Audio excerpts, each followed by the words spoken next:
Hello friends, welcome to Guruvighnas kitchen. ఇవాళ మనం sweet పొటాటోతో టిక్కీ ఎలా ప్రిపేర్ చేసుకోవాలో చూద్దాం.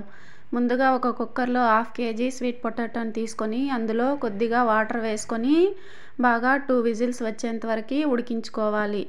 ఇలా ఉడికించుకున్న తర్వాత దాన్ని చల్లారాక మనం ఒక్కొక్కటిగా తీసుకొని ఇదిగో చూపిస్తున్న విధంగా ఉడికిన తర్వాత ఒక్కొక్కటిగా తీసుకొని పైనున్న పొట్టంతా తీసుకోవాలి.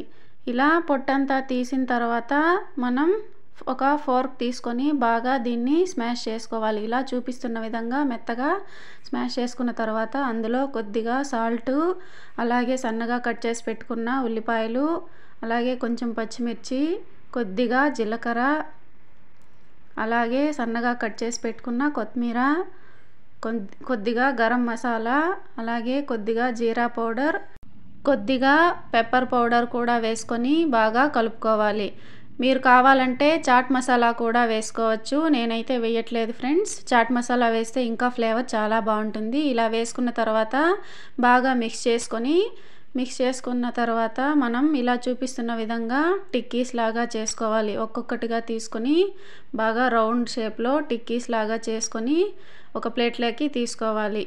ఆ తర్వాత ఒక గిన్నెలో 1 కప్పు గోధుమ పిండి వేసుకొని అందులో కొద్దిగా సాల్ట్ వేసి కొన్ని నీళ్లు పోసుకొని బాగా పల్చగా కలుపుకోవాలి. ఇలా పల్చగా కలుపుకున్న తర్వాత ఇంకొక ప్లేట్లో నేను బ్రెడ్ క్రమ్స్ కూడా వేసుకుంటున్నాను. ఇలా చేసుకున్న తర్వాత మనం ముందే చేసి పెట్టుకున్న టిక్కీస్ని ఒక్కొక్కటి తీసుకొని ముందుగా గోధుమ పిండి మిశ్రమంలో వేసి ఆ తర్వాత ఇలా బ్రెడ్ క్రమ్స్లో వేసి 2 వైపులా బ్రెడ్ క్రమ్స్ అంటుకునేలాగా తిప్పుకోవాలి. ఇలా అన్నిటినీ చేసి ఒక ప్లేట్లో తీసుకున్న తర్వాత మనం ఇంకొక ప్యాన్ పెట్టుకొని కొద్దిగా ఆయిల్ ఎక్కువగా వేసుకోండి ఫ్రెండ్స్. ఎందుకంటే మనం షాలో ఫ్రై చేస్తున్నాం కాబట్టి కొద్దిగా ఆయిల్ ఎక్కువ పడుతుంది. ఇలా ఆయిల్ వేసుకున్న తర్వాత హీట్ అయ్యాక మనం ఒక్కొక్క టిక్కీని తీసుకొని ఇలా చూపిస్తున్న విధంగా కాల్చుకోవాలి. ఇలా మనం అన్ని టిక్కీస్ని వేసుకున్నాక ఒకవైపు కాలిన తర్వాత గోల్డెన్ బ్రౌన్ కలర్ వచ్చేంత వరకు కాల్చుకోవాలి. ఇలా ఒకవైపు కాలిన తర్వాత రెండో వైపు కూడా అలాగే కాల్చుకోవాలి. ఇలా కాల్చుకుంటే మనకి స్వీట్ పొటాటో టిక్కీస్ ఎంతో టేస్టీగా ఉంటాయి. ఈ స్వీట్ పొటాటోస్ని మనం అలాగే డైరెక్ట్గా ఇస్తే పిల్లలు తినరు కాబట్టి మనం ఇలా స్వీట్ పొటాటోస్ని టిక్కీస్ లాగా చేసుకుంటే పిల్లలకి ఎంతో ఇష్టంగా తింటారు.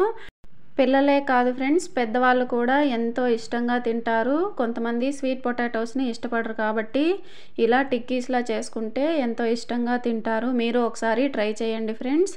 అలాగే ఇవి కాలాయి. ఇలా 2 వైపులా కాల్చుకున్న తర్వాత మనం సర్వింగ్ ప్లేట్లోకి తీసుకుంటే ఎంతో టేస్టీగా ఉండే స్వీట్ పొటాటో టిక్కీస్ రెడీ అయిపోయాయి. మీరు ఒకసారి ట్రై చేసి ఎలా ఉందో కమెంట్ చేయండి.